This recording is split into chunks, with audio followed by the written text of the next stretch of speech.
PKN 240. Kyle is groaning lustfully. Is that were you going for lustfully? Yeah, it's all that color that Taylor has on his face. It's but not an even color. I wouldn't want an even color. Oh, you definitely wore goggles. Goggles. You cleverly got the eye protection down pat. Yeah, you look medium rare.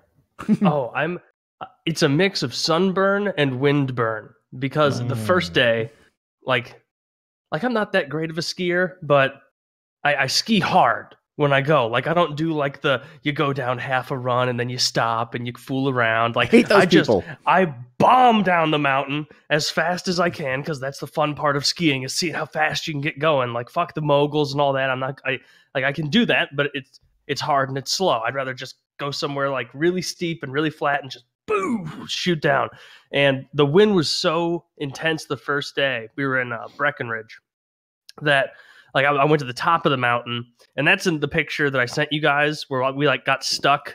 Me and my brothers and my dad, we got like stuck on a lift for a little while, and you couldn't see 10 feet in front of your face. The snow was so bad, and my whole beard froze, and that was very uncomfortable.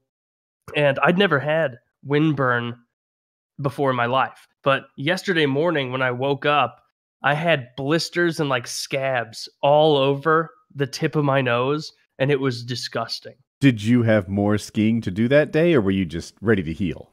No, beginning of yesterday, we were done. Like we were about to head home, so I was all good. But I'd never seen it that bad, and so I look like I have like some illness right now. My nose is so red, my cheeks are so red. This isn't gonna go into a good tan. The worst is when you're in that condition. Like, oh my god, I am burnt to fuck. My wind and sun and whatever. And I have 2 more days to come. Good luck with that situation. Yeah, by the end, it was like I could like hold my hand right here and like feel heat emanating off my nose. So we'll see. Thankfully, my camera isn't HD enough for any memes.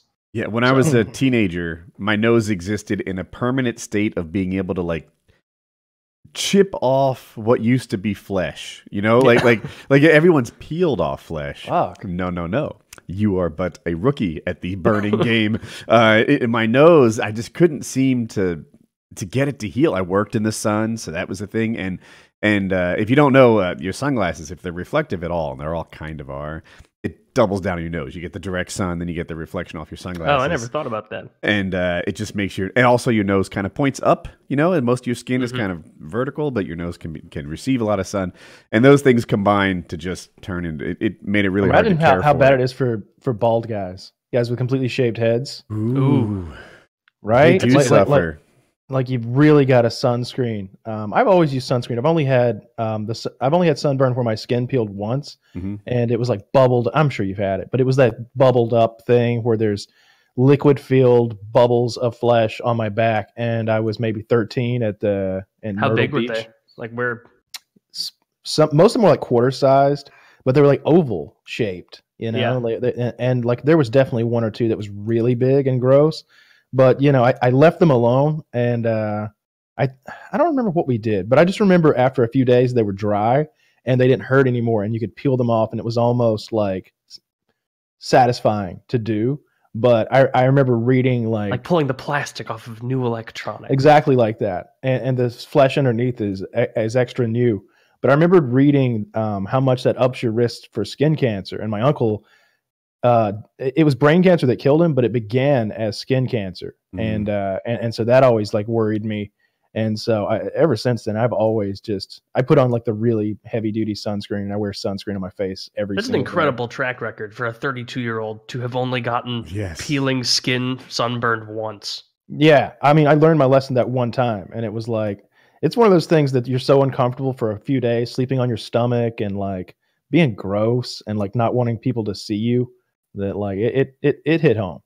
Yeah, I use sunscreen too, but it was impossible. One, maybe early 90s sunscreen wasn't as good. I don't know, but I'm just saying that. And 2, you're sweating, you're in and out of the water. You're like, it was just an environment where even a couple applications a day didn't seem to keep up. Yeah, but bullfrog. Like I went, bullfrog is my family favorite. I went kayaking maybe 5 years ago, and that's a shirtless activity where the water's reflecting the sun up at you. And you're you don't notice if you start burning because you're being physically active. And it's a lot of fun. I Mhm. enjoyed kayaking, and I had so much bullfrog on me, like SPF 80 or something stupid. Like it didn't go on clear. It didn't go on clear. It went on as like a light gray paste. You know what I did this weekend that was stupid? So I went paragliding, which is not the stupid part. I really enjoyed it. That was cool. Made some new friends, had a good time. I'll put that aside. But I'm out there on the mountain, and it's cold because you're spending all your time on the top of a mountain, and it's windy, and it's like I'm cold. So I just didn't really associate being cold and sunburning together. Like it didn't really raise my alarms like a summer day would. So after a couple hours, I feel my ears are burning. And here's the dumb part. I get out my sunscreen, which I keep in the truck, and I put it on my ears, and I call it good. And I finished the next day. I'm a little better now because it's been 3 days, but I was really kind of red in the face, and I should have known better. Yeah, and I always wear a hat. Like if I'm doing something, like if I'm driving a tractor, like I've driven the tractor before and cut like a 20-acre field or something like that. And that takes a couple hours, depending on your piece of machinery. I bet Woody's like chomping at the bit. He's like, whoa, if you got a bat wing, though, you could make that. Year by year, I learned not to interrupt stories. So please but yeah, I got a cowboy hat. I think I look pretty damn good in it. I'll put that bad boy on. Get a little chaw. Man, I need a cowboy hat or leather. Tell me about this hat. It's straw. It's a straw hat. It's more of a Kenny Chesney than it is a Wyatt Earp. You know. Now, I have seriously considered the cowboy hat. A cursory idea that just came to my head. Is it a funny bit if the first exposure my neighbors have to me working in my backyard, I'm wearing an Asian rice paddy farmer hat, and I never address it? Is that worthwhile? Yeah. Okay, I'm going to do that. Konnichiwa, motherfucker! Konnichiwa, just clearly a white guy. I don't know. Dude, that hat feels racist to me. Taylor Chan! There was a Vietnamese guy in the PKA hangout wearing a Vietnamese hat, and my little liberal sensitivity triggers are like, dude, you should be more respectful of your own culture. I don't know. I love when that guy. You were born here. You can't wear that hat. I love when he puts on that hat. Even more so when he pulls out an AK-47 and he looks like he's full Viet Cong. Yeah, he's a little too heavy to be VC. Like he should be like more gaunt.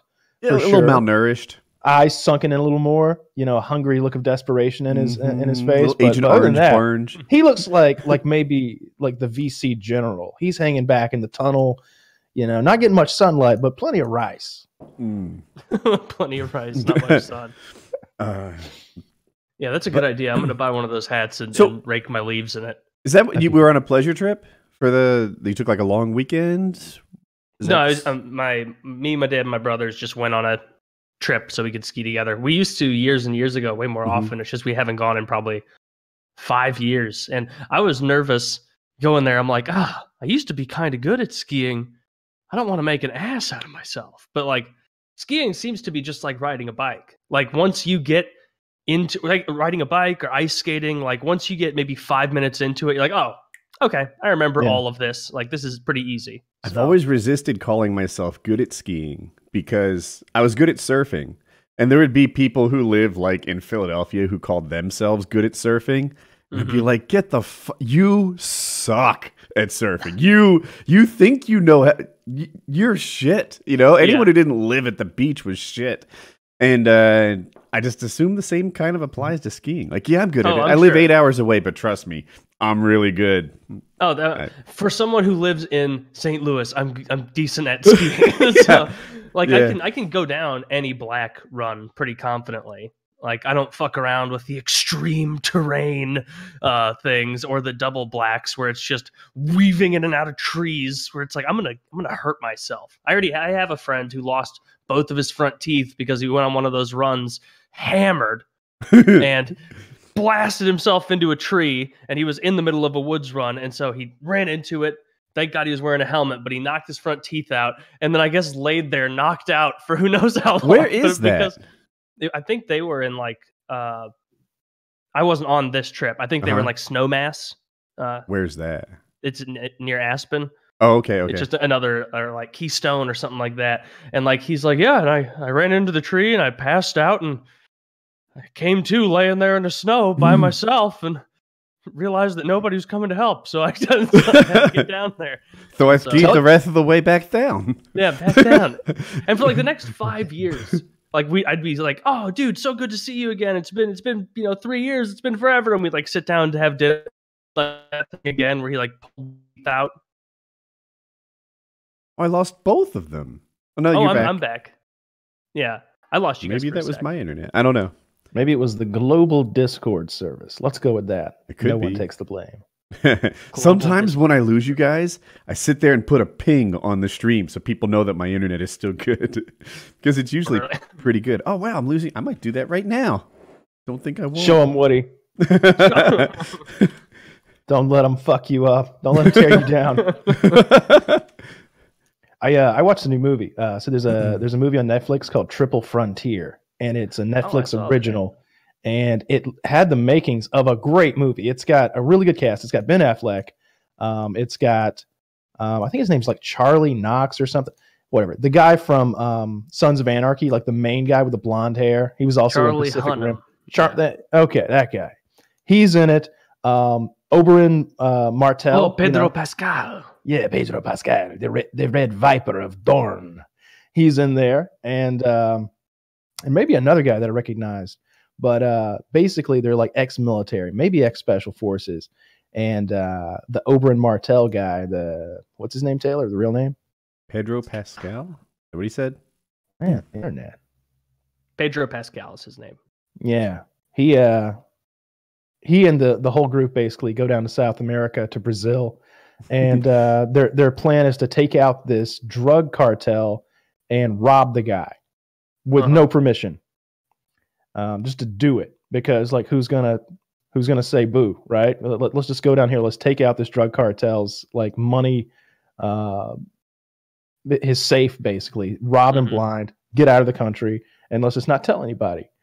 And it does not go well. It's a pretty good movie. There's a lot of killing, a lot of gunfights, and but I'm going to give it a 3 out of 10. I was not pleased with this movie. It looked great with the cast and the subject matter and the way it was filmed, but 3 out of 10. Yeah, where was it? I didn't review. catch where the bad part was. Like you said, it was pretty good. That the gunfight. Yeah, I don't want to spoil it, but man, I just didn't care for it. I didn't like it. It felt poorly edited, like poorly written. All they had was a cast and a good idea. And it seemed like it fell apart everywhere else. Well, that explains it. Yeah, I was afraid you gave it a 3 out of 10 because you're like, I gave it a 3 out of 10. I was looking forward to one pair of boobs weren't there, and I didn't like the ending they chose. Like it had a sad ending, and I'm like, those are good reasons to hate a movie. It was not fun to watch. It was they made they committed the cardinal sin that I cannot tolerate or abide in any movie. That's when money is wasted. And what do you mean? You know, in Waterworld, that Michael Chiklis movie or TV show, The Shield. In The Shield, there's a scene where basically these dirty cops have robbed the Armenian mob of let's call it $10 million. And one of the cops gets scared and he starts burning the money so that they'll no longer have Armenian drug mobster money. And he's just dumping these wads of money into a furnace, and that was the point where I started to hate The Shield and hate that character. So was he burning his share, or he was burning everybody's money? See, now that's where my issue was. Yeah. You're not allowed to make decisions for everybody else. Yeah, I never got into that show because I didn't buy into Michael Chiklis being a tough guy who can run even 15 yards. You're so right. If I commit a crime, I pray Michael Chiklis is the officer in pursuit.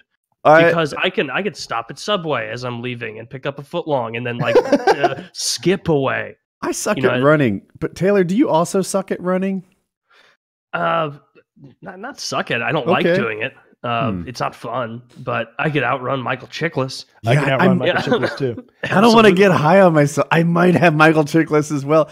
We've all got him. I promise you. He's in a show I'm watching now. Like current day, Michael Chiklis is in Gotham, the Batman prequel TV show, which I like. Some people. Jackie said it was good. I like it. Everybody else shits on it. I guess I'll call it a guilty pleasure for me. Okay. But Michael Chiklis is in there, and he's basically the same character.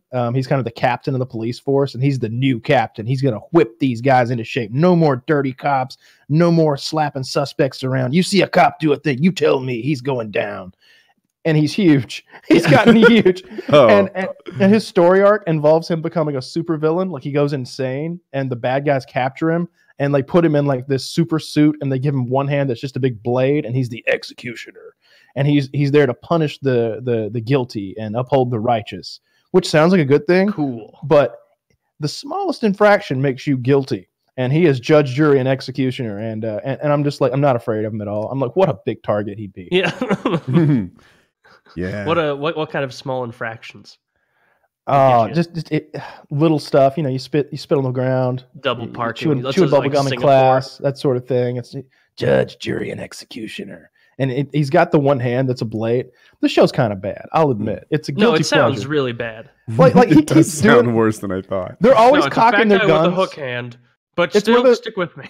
It's one of those shows where like the main cast of 8 people, which include like the Penguin and the Riddler and the Joker and Bruce Wayne and Alfred and all these people, like they're not going to die. And Catwoman and Harvey Dent, maybe.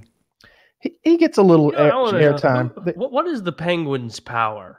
What does he do? He's a ruthless criminal mastermind. Can he do anything? Can he jump high? Or do any of them have powers? The Riddler is an absolute genius. He seems to literally be smarter than anyone else. Just because he's the most autistic person in that universe does not make him a superhero or a supervillain. Ra's al Ghul is who's like Batman's main bad guy. He's like an immortal magician kind of guy, and he's a kind power. Of yeah. All right. There's one person with powers in this whole show. Can he do anything but tell riddles? The Riddler, he sets up these diabolical situations where the police are distracted elsewhere while he can rob like 5 banks in a night because he's so smart. He sounds like one of those guys that makes escape rooms, like yeah. Oh, he is the escape he's room really master. smart. That's how He he's makes retire. escape rooms. That'd be funny if he was like down and out and that's what he was doing. Riddle me this, riddle me that. Oh, you're out. Shit. There's a 7 of diamonds and a 9 of clubs on the table. What does that tell you? Yeah. Yeah, you gotta get to the 5th Street Bank. He's robbing it. He's robbing it.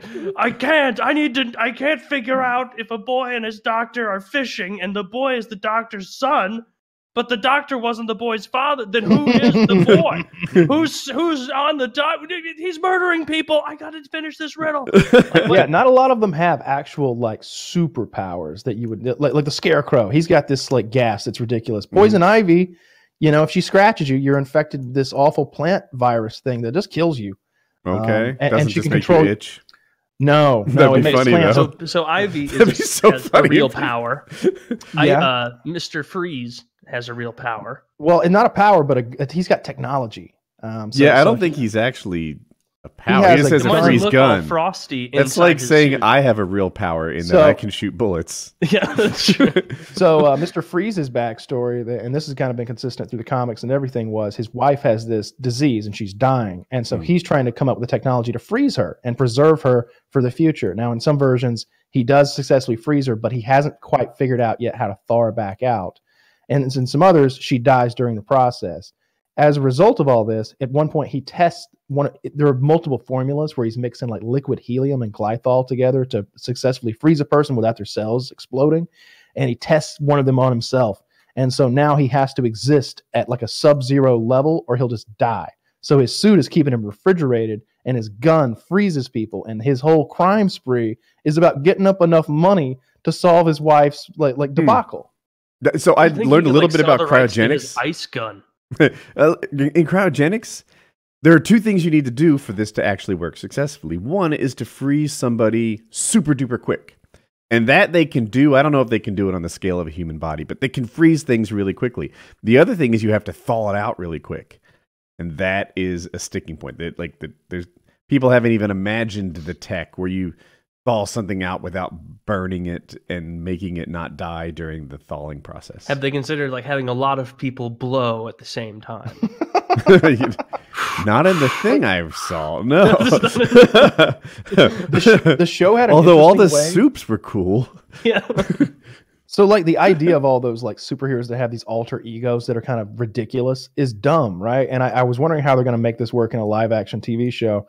And they came up with a good way to do it. The guy who's running the asylum, the Arkham Asylum, where they send the criminally insane, he like brainwashes these people and then he injects a new personality that he can build a framework on to control them. So he'll be like, who's doing this? Which bad guy? His name is He's the guy who runs Arkham Asylum. His name's like fucking Dr. Hugo Strange. Yeah, that's his name.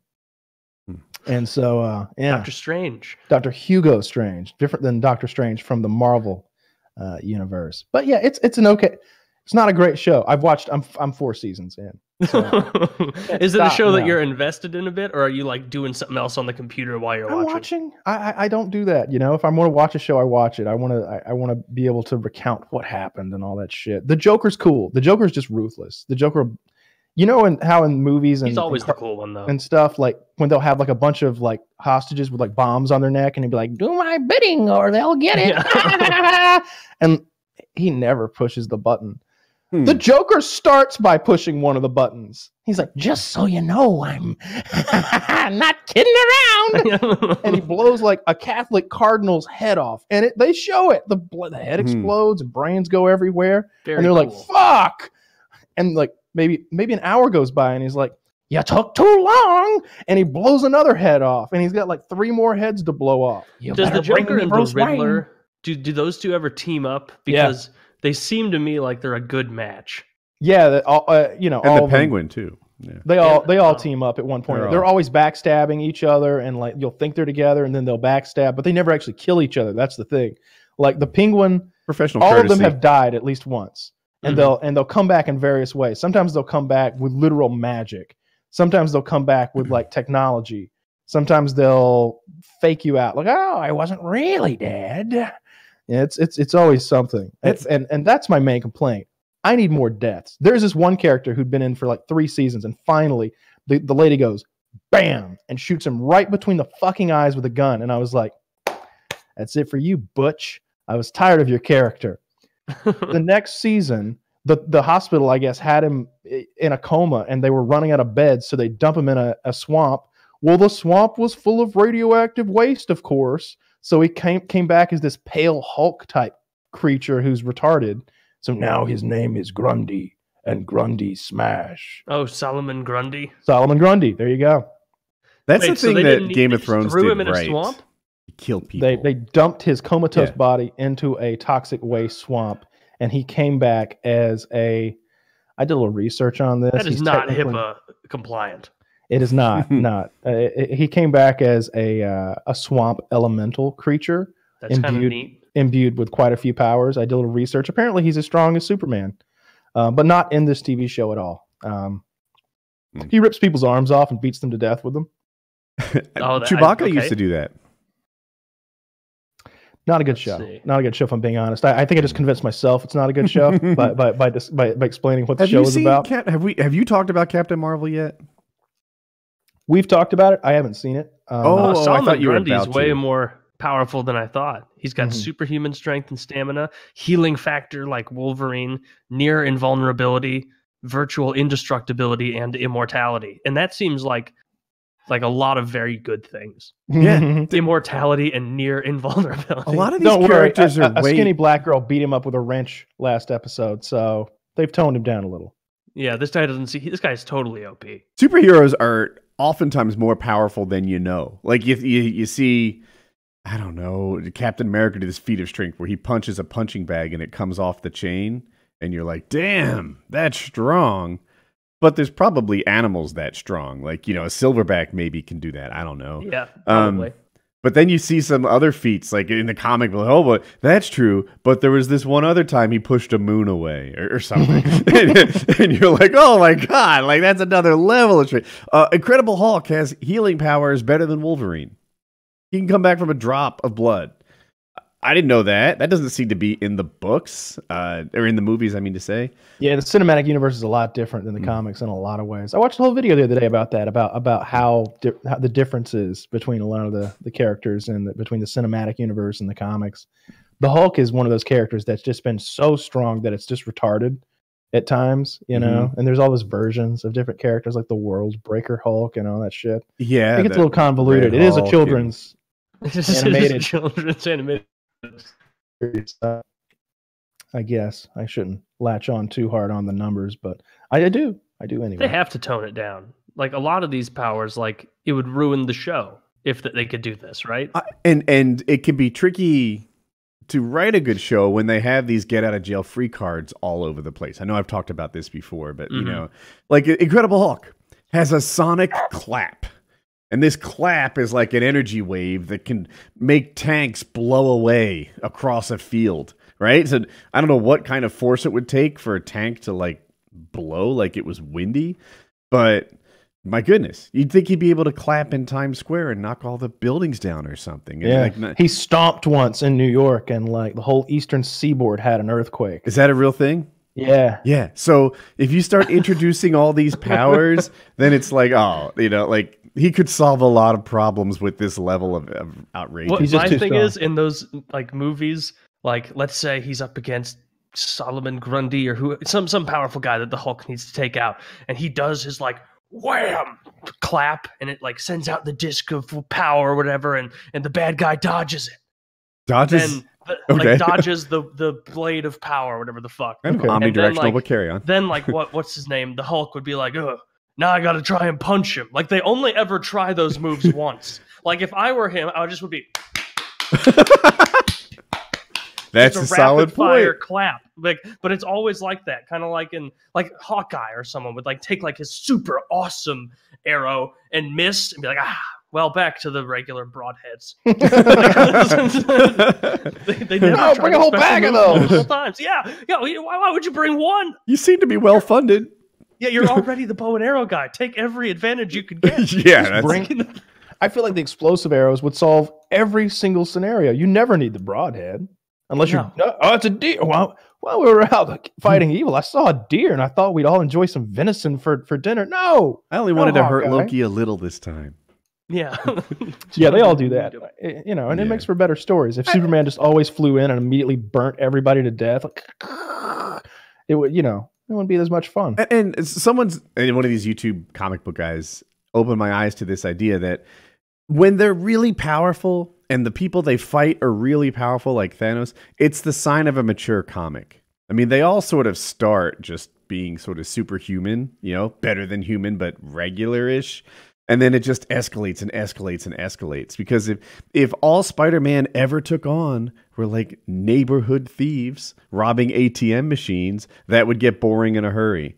So he has to start dealing with, you know, super powered bad guys. And they keep ramping up until they're both super powered. Speaking of... Are there any superheroes who only go after one type of criminal? Like a guy who's like, nope, sorry that you're getting raped, but I deal with bank robbers. There's only one I can think of, Captain Planet.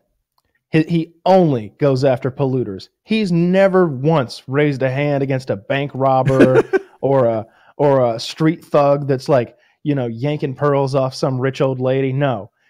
As long as he throws he puts his number 5 plastic in the number 5 container, Captain Planet salutes you, Robert. He's just flying over red carpet events, dumping paint on fur.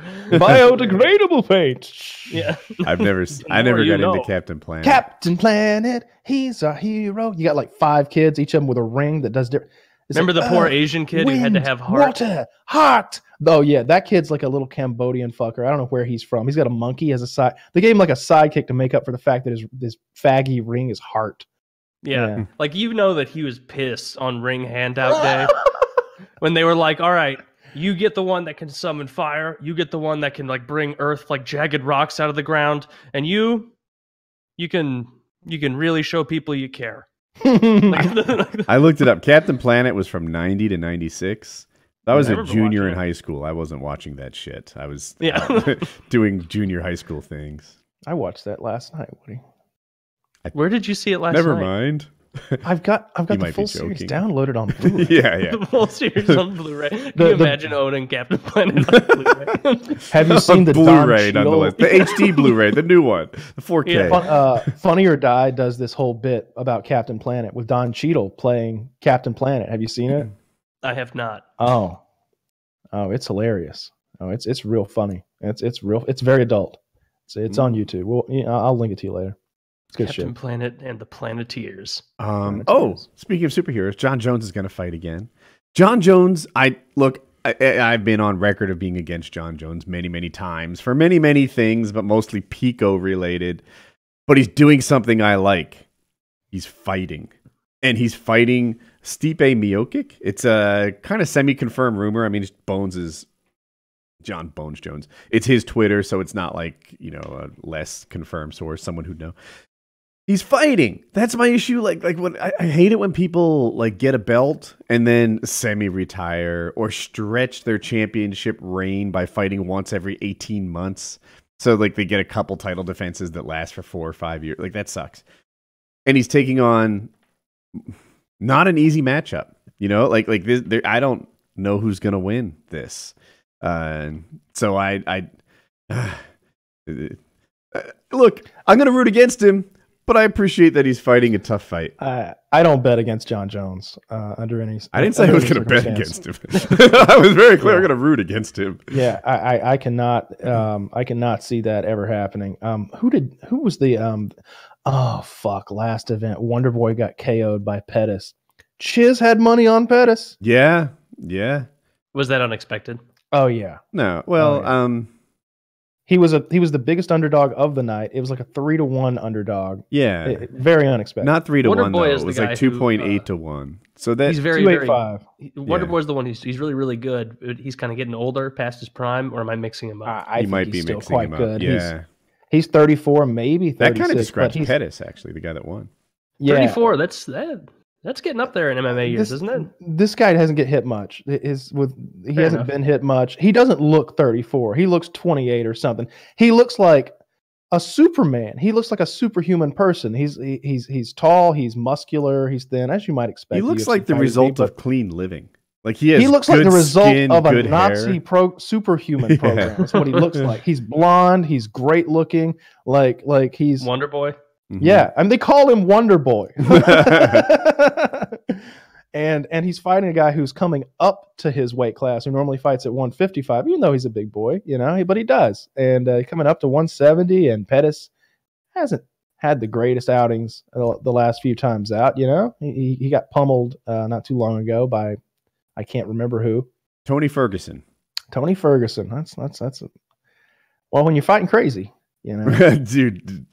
Yeah, there's a scene of Pettis did not lose that entire. He lost the fight, so he lost the entire fight, but he didn't lose the entire way through. He had his moments, and there's a point where he's maybe ground and pounding on Pettis, and he sticks his tongue out and makes a crazy look, and there's blood dripping on his face, and it just.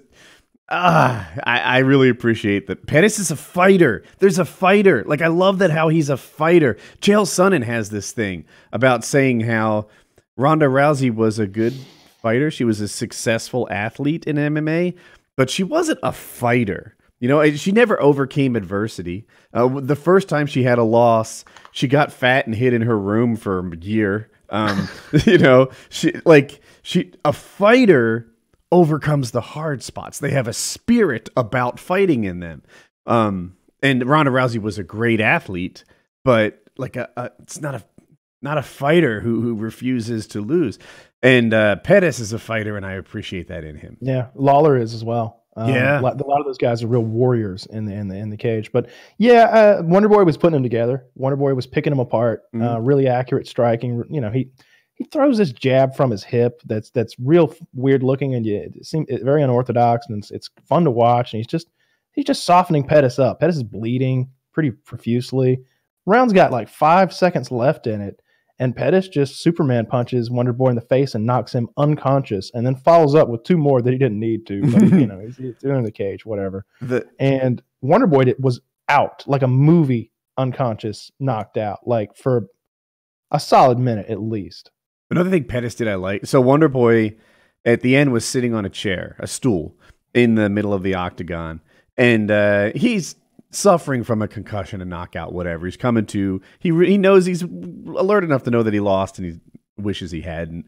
And Pettis kind of gave him some respect, some kudos, thank you for the fight, kind of thing, which I really like compared to celebration like that other guy wasn't a person or a big F you to like when they guy. Spit on the other guy's team or something like that, like a Michael Bisping did that to Michael Bisping or did that. So white maybe trash. He comes over and spits on the guy's team. Dude, so he does regret that. He's a little older and wiser now, but those guys went at it in like the lead up to the fight, back and forth, like they really got into each other's heads. So he was very happy to I win. like Wonder Boy's reaction too. He was like, "That was a hell of a shot." And he said something like that. I was like, Oh, did "Nice he? shot." Like as he's sitting there on the stool, I didn't even see that coming. I don't remember it. Wonder Boy shot. So I don't claim to be Mr. Boxing or anything. Don't get me wrong, but the boxing I had, it opens your, like you were like, he shoots these jabs from his waist, surprisingly invisible, right? You would think, Taylor, that if I had my hands by my hip and I went to touch your beard, you'd see it, right? And you probably would. I'm not that fast, but there's a whole thing of like it. Like, you might be surprised how you don't see these things. Like if I went to kick your leg, like it was too late to react half the time. Like fuck, how am I going to look at all of him? It's trickier than like if you the listener don't fight. You're probably not as good at it as you think. Try boxing or kickboxing, and you'll see. It's no fun. You don't want people trying to hit you. Range. It sounds like a good idea. It sounds like it might be fun to hit people until the people start hitting you back, and you're like, this is no fun at all. And the people who do it are like human fucking dog fight. It's a human cock fight, and I want no part of it. These people, if they've got any brains in their head, they should be doing something else. I enjoyed fighting with the other students. Like the other people, my peers, that was a blast. Brazilian Jiu-Jitsu especially, I really got into for a longer time. Yeah, but that's like different. the boxing and the Muay Thai and the kickboxing, if they were my peers and stuff, that was always kind of good. My boxing coach, I'm looking back at this now with a little reflection. He didn't have to be that hard. Like, was he proving something? One time I asked him, like, you hit so hard. Is that how hard you hit when you're like he did like professional boxing. I was like, is that how hard you fit when you're hitting? He's like, no, that feels like this.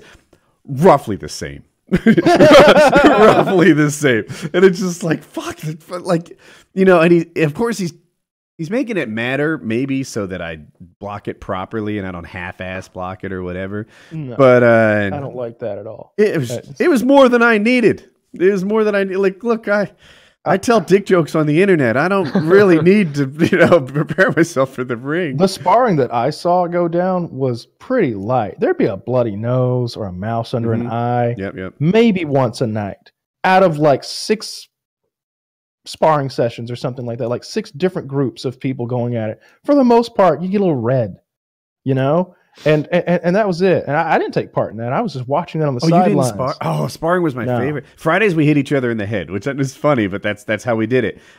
It turns out you can get pretty effective training just by punching like a collarbone and stuff. So that's what we did, except Fridays. And Fridays we hit each other in the head, and I really like that. I would look forward to Fridays. But no, I just did jujitsu. He was always conscious of the brain damage. Our coach would be like, like either keep your hands up when he's talking about brain damage, or if he's like, look, no headshots except on Fridays. I don't know where my keys are right now. He's like, you don't want this, and I'm like, I do know where my keys are. I don't want that. So. Yeah, it's definitely not a worthwhile trade-off to get kind of good at MMA late in life at the sacrifice of your later cognition. Yeah. It's like when you're shaking with a spoonful of soup in 25 years, to be like, I wish I hadn't taken up boxing at 40. I just kind of like it. And great. I don't know. So there's these the 5 languages of love. People who've listened to me for ages know what I'm talking about. One of them is physical love, and I feel like guys that one of the types of love they like to receive is receptive. It also translates to like other relationships. I think guys like me might be more likely to like, not at this age, but wrestle in their teenaged friendships or enjoy boxing or jujitsu or whatever. Like I don't know. I'm touchy like that. Oh, there was something with MMA I wanted to ask you about. Like I saw like somebody retweeting Connor saying that he's retiring. Was that just it? I didn't even think about it for more than a second because I was like, okay, this is clearly a troll or a way to get some media rolling. So Connor's saying it's real, right? He's not right, but sometimes it's difficult from where I sit to tell what's real, what's a like negotiating tactic. He has to fight with UFC. He's under contract with UFC for fights, so it's not like he can like go elsewhere and start getting different bids. So basically, the only way Connor can negotiate is to say yes or no. So when he says, "Look, I'm never fighting again," that could be his way of pressuring it. And Dana, his response has been, "I believe him. Sounds right. Fuck it," because he's good at negotiating as well. And that's where it stands. And Connor doesn't need the money. So the question is, does he enjoy the fighting? Isn't he also like he got arrested for something, like an actual thing, right? Yeah. He got arrested for what they're calling strong arm robbery in Florida. And essentially what that means is a camera, he took a fan's cell phone and smashed it. There's two things currently. One is like Kyle's talking about. A fan was filming him. So he took the camera, smashed it. And I think he actually ran away with the camera. So that's one thing. But I think it's the sort of thing, we all know there's different levels of justice for different levels of income. So he should be fine.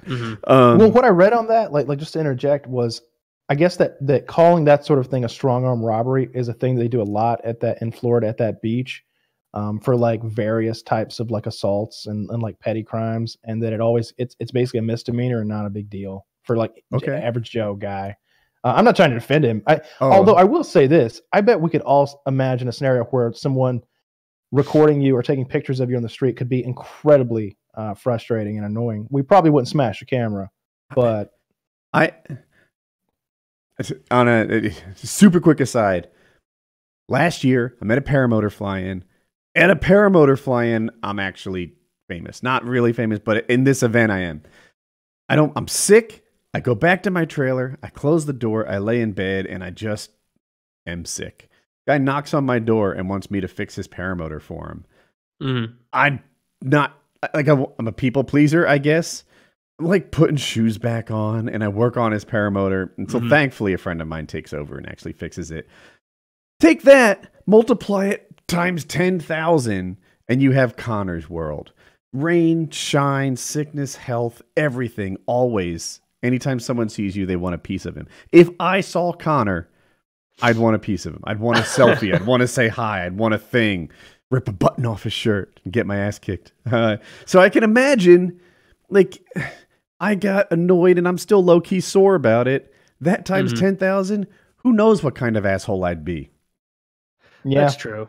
And then I would imagine he's got sexual assault charges in Ireland. That's the other one. So I guess is that old or is that new too? It's newly reported. It was in the Wall Street Journal or New York Times recently, but it's like an old thing that they say is untrue. So that's all I know. Kyle, do you know more? You nailed it. It's an old case, new report. We'll see what happens with Connor. You know, I want my fighters to make as much money as they possibly can, because I side with the fighters over the sport, to be honest, because I heard Brendan Schaub talking recently. I'm sorry, my camera's fucking stupid. I already replaced this thing. Well, it's PKN. Most of these guys are on audio. That's good. But I heard him talking about it, and he was talking about even in jiu-jitsu that there's brain damage, and he was like there's studies for brain damage in jits. There's studies that support brain damage in Muay Thai and boxing and Taekwondo and Judo. What sport combines all those things together? And he was bringing this up because of what's going on with Tony Ferguson. He's like, I don't think this is Tony having a bad time. And he's like, you don't think Tony Ferguson is mentally strong? I think Tony Ferguson is physically diminished because he's taken so many shots to the head. This is CTE. Whatever that fucking stands for. That's probably not even the correct. The E is not a real word. CTE is right. It's a real word. It's not a Woody word though. Like encephalocardia, cranial trauma, Encephalopathy or something? Encephalopathy. That's a made up I'm word. stuttering over it myself. Yeah. Encephalopathy. So yeah, I'm starting to worry that like I'm with you, Woody. I want to see these guys fight every single month. And in John Jones' case, I think you'll be okay. It's like, but his opponents won't. You might want to fight John Jones once in a lifetime. John Jones can go out every 3 months and he can crack some skulls. But like if you're that middle tier guy, or even worse, that undercard guy who's making whatever 15,000 to 15 or something like that. I don't know what they make, but that's probably not too far off. 15 to show and 15 more to win, and that'd maybe be like a starter guy.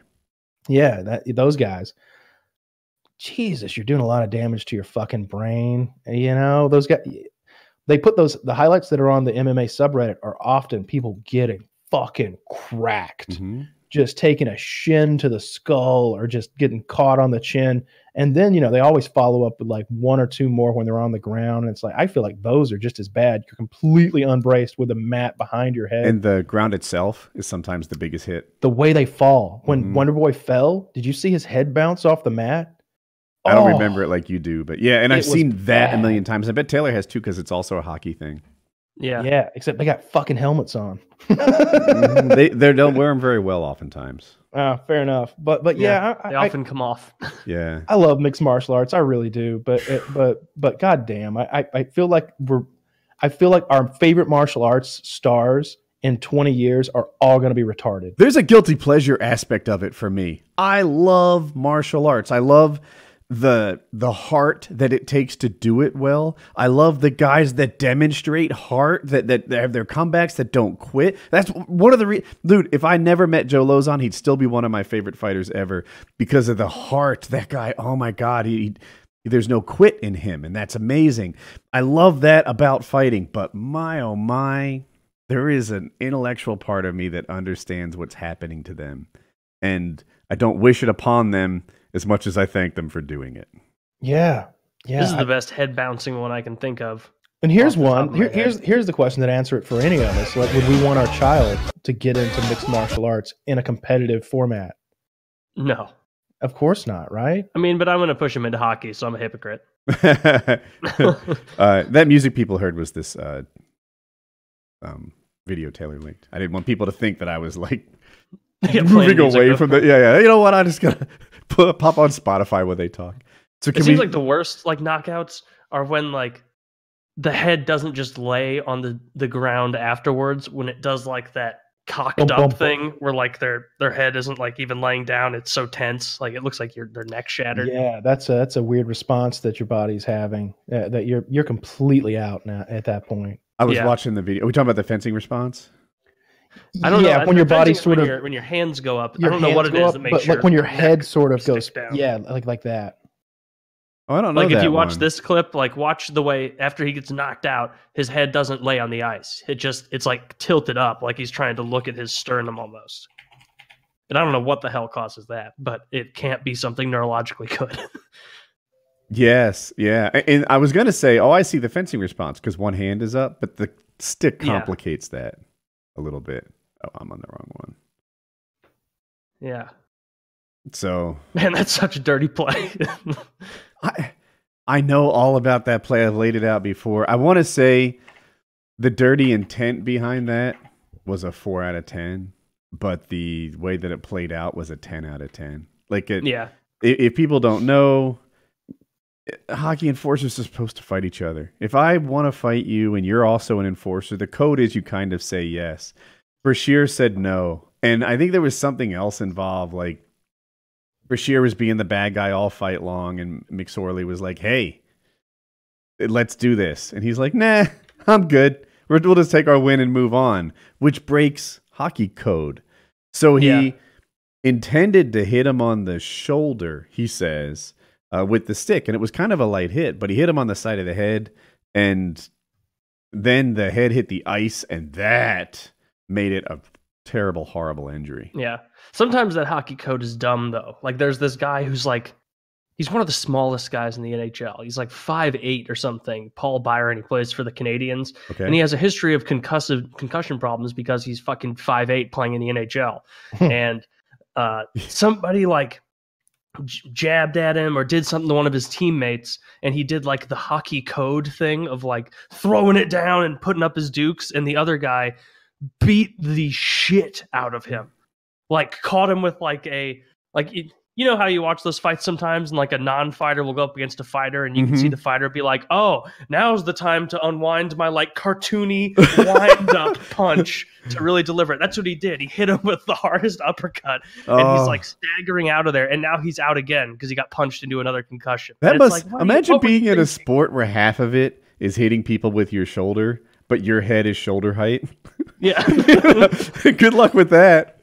That's true. Yeah, there was that fight a few weeks ago where like a real fighter, I don't remember who it was, but he's like 6'3", but he tried to fight Zdeno Chara, who's like 6'10", and it was just like the whole clip was like, you know, Mick whatever, really trying to overcome Chara's reach, and it's just a guy like, oh. Like he can't hit him at all. And Chara's just boxing him in the fucking mouth. The reach is extra big in hockey too because they wear clothes on. So I can like if I'm pretending I'm much bigger than Taylor, I'm not. You know, I could just hold him away, and I don't know why the other guy had to be Taylor. I got a little video that I saw last night on Reddit on the What the Fuck subreddit. I think I saw this. It got posted on the PKA subreddit. Yeah, that's where I saw it. If it's wow. They repost everything on that subreddit. All right, I'm ready. I need a moment, please. Yeah, this is the video. This is so weird. It was so weird. I sent it to everyone I knew. As soon as it was like, I don't know, midnight last night when I found it. It keeps going. It just keeps getting crazier.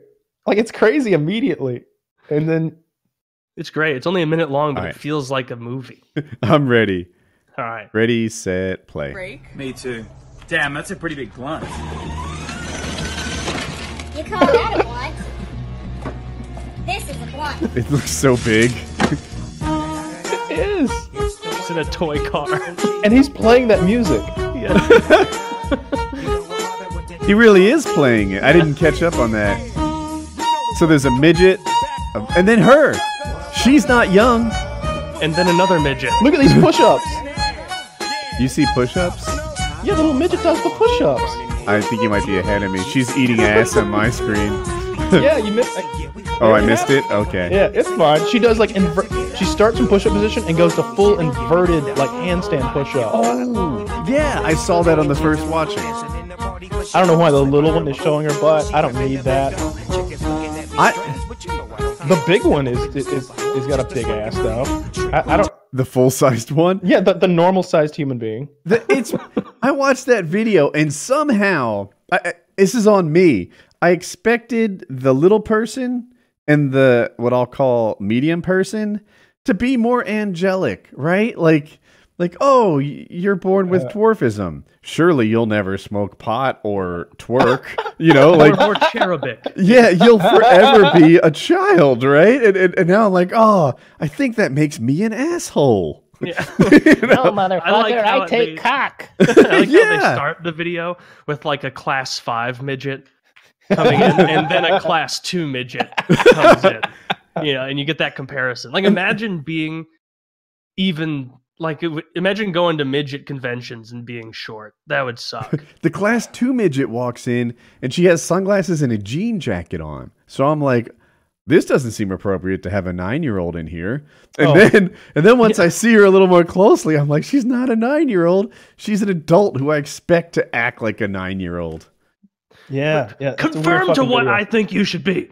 Yeah, right? And little midgets. Like, none of these people did anything really wrong. Like, the most wrong thing with quotes on is smoking pot, which is gonna be legal hopefully soon. I want to know where the rest of that video is. There's no way that they only shot that 58 seconds.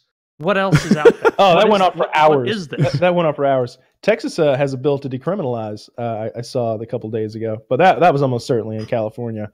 If they're rolling up that enormous fucking, it's still illegal to be a midget there. Really, it is. They'll shoot you on sight with a very tiny gun. Do we know anything? That's one of those like 1850s laws that like you'd see on Reddit, where it'd be like, today I learned that it's still illegal to be a dwarf in Michigan. The Cory Booker's introducing something that's nationwide, and I'm like, so what's the holdup, right? About marijuana. Oh, I'm sorry. Yeah, I should have been more specific. To make marijuana legal in America. The states will still have the rights to make it illegal at the state level if they choose, but at least the nationwide ban will be lifted, and I would guess states follow suit. But I'm like, what takes so long? Can we get this through? Like, how long does this take? Why does it take months?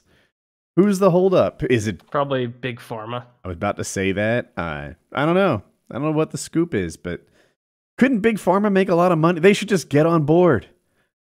They could, yeah. There's a lot more. There's a lot more markup in opiates than there is in marijuana. Yeah, they need a good opiate guy like me. And they've already got like a total hedge on the opiate market, and so it's like they don't want this. But opiates have, well, I don't know. I could be picking and choosing my news. There have been opiate backlash socially on the people that make it. There's like opiate changes in the law. I think they're putting things in opiates now that would make people less inclined to want them.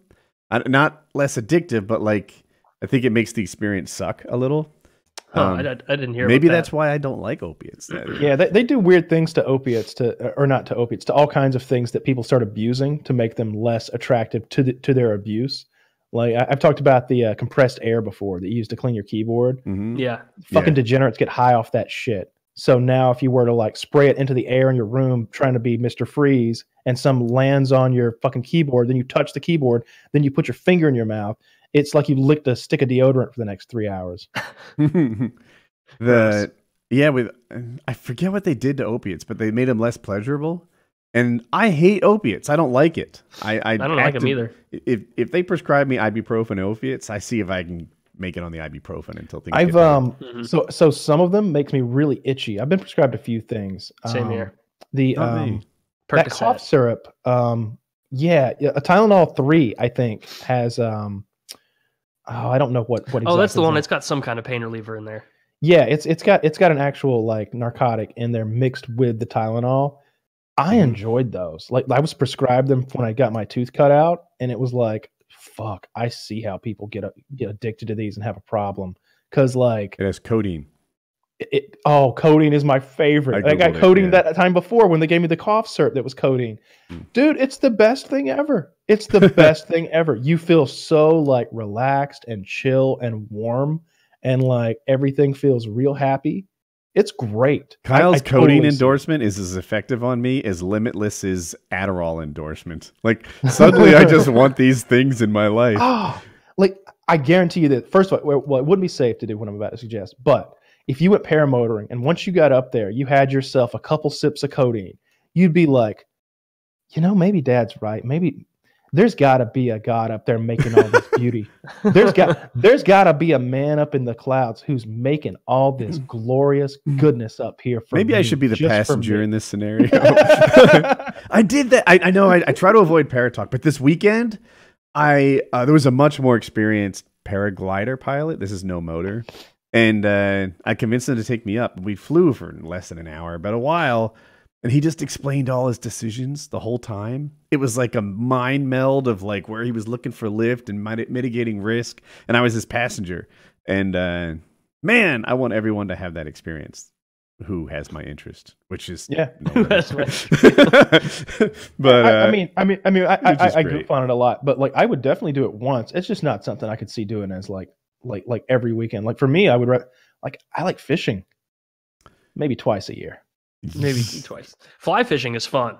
I usually don't like regular fishing, but fly fishing is a good time. You know what I like about fishing? I like sitting in a boat or on the dockside with like some drinks and some snacks and like some friends, and just I like catfishing, which is you just throw out your lure or whatever your bait, and it's either on a float or it sinks to the bottom, and you just wait.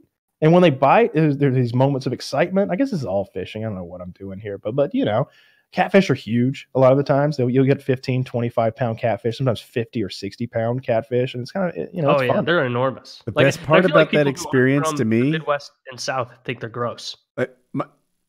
My favorite part on that would be when you take the boat to the place. That sounds like fun. Power boating. Yeah. You would be the fisherman who like gets there, casts once, and you're like, well, nothing here. Let's go 3 miles that way at 60 miles an hour. Yeah, rip it around.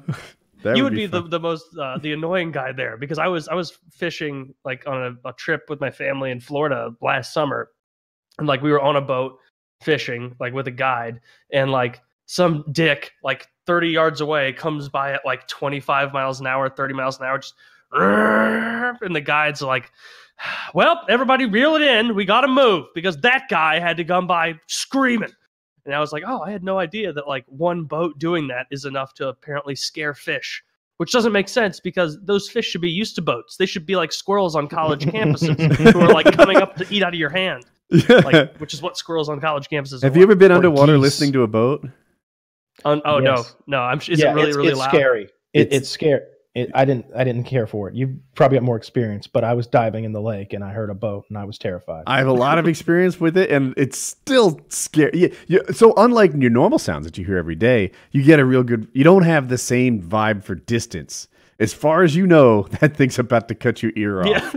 Yeah. You hear it, but you don't even know where it is. Yeah, it's something else.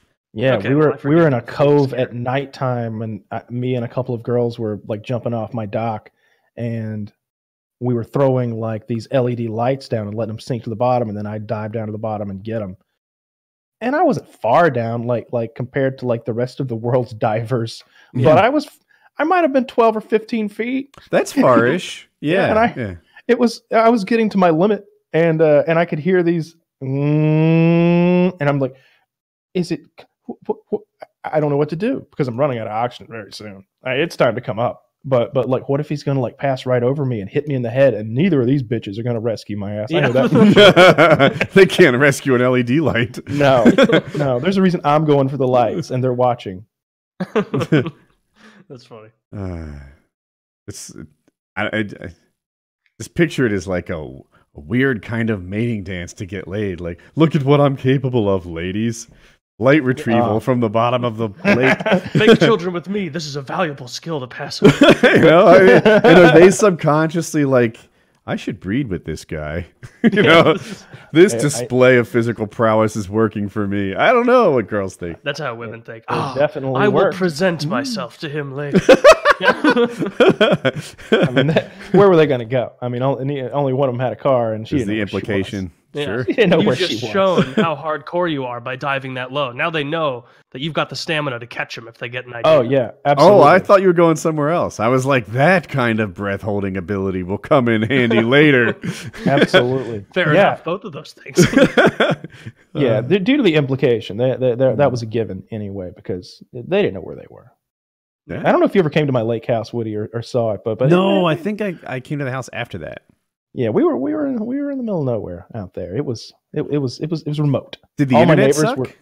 No, it was like 15 down and like 3 up, the way I remember it. That was pretty good back in the day. It wasn't terrible. It got the job done or whatever. Mhm. I liked it there a lot. It was cool having being right there on the lake. Yeah. It's about time to wrap, but internet's gotten a lot better recently. Like, I want to say 15.3 was a decent 2010 thing, and now it's like 9 years later, 10 years later, and I'm at 1,000 both ways. Yeah, I'm supporting the candidate who legalizes marijuana and wants some sort of federal fiber bill. That's I want me. fiber everywhere, right? Vote for Woody. But no women. No. Oh, well, look, No, still vote for Woody. I agree. That's my number one thing. No women.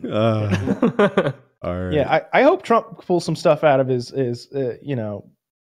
back pocket. I hope he's not just about, we'll get the wall up and get them brown people gone, and we won't let any more in. And I hope that's not his 2020 Obamacare. campaign. We'll get rid of Obamacare. We'll get a wall up, and Yeah, I hope that's not 2020. I hope that 2020 he's got a few new tricks up his sleeve, and he's like, they tell me fiber's the best. It's the fastest. I have no idea what it is. I thought it was what they think. I thought it was that stuff on top of my head. When I go cybering, I use fiber. They said you need to be trying Google Fiber. I said I eat lots of wheat bread, lots of brown rice. I don't need to eat for additional fiber. As much as I fuss about a lot of Trump things, they're usually character based. There are a few things that he does that I really like. I like that. Even if he's not executing on it hardcore, he's anti-war. You know, he's not just fucking firing up wars all over the world or doubling down on current wars for no particular reason. And I agree with him on that stance. Our trade war that we're in, that had to happen. You know, we are getting fucked over. They steal all their ideas, Chinese. They steal so many of our ideas from us. It's like we can't do all the R&D and then let them sell the product. We had to try. No one else even tries. I know it's not going great yet, but what was the alternative? Not trying? Like, give it a go. See how it works. I mean, his tax cuts had some good and bad in it. You know, our corporate tax rates. I feel like despite what everybody wanted to say, he's been pretty hard on Russia. He cut off their pipeline. He killed 200 of them in the Middle East. Remember when he wiped out 200 Russian mercenaries? I do know. And he armed the Ukrainians. Yeah. I mean, he didn't do it. It's not like he dropped in like, right. I'm here. Arnold Dude, that would be Schwarzenegger the Trump. funniest fucking photo of him handing out rifles. No, the way he did with like the toilet paper paper, towel rolls. Just tossing Just handfuls of M16s, bullets at children. Think fast. Here's Yeah, some- there are up, some I mean. counter examples. I can't pull everyone out of my hat, but you know, they tried to put sanctions on Russia, and he like slow walked it and prevented it for as long as he can. And then in another case, he just simply didn't do it. There were sanctions on Russian oligarchs, like a couple of key ones, and he just relieved those. And so he's Yeah, he did. on whole, I don't know if I'm even qualified to say it's been tough or easy on Russia. Maybe a little. I don't think I am either. Yeah.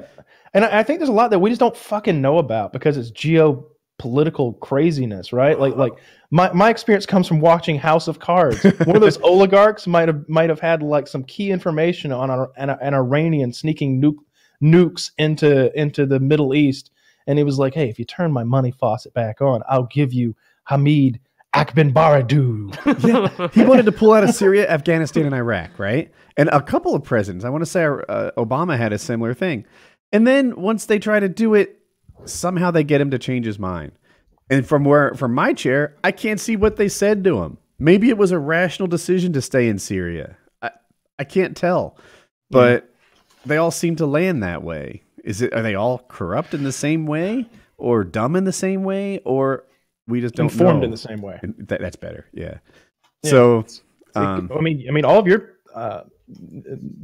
suggestions could be equally true. Or they could be informed. They could be corrupt. They could be stupid. They could be misinformed.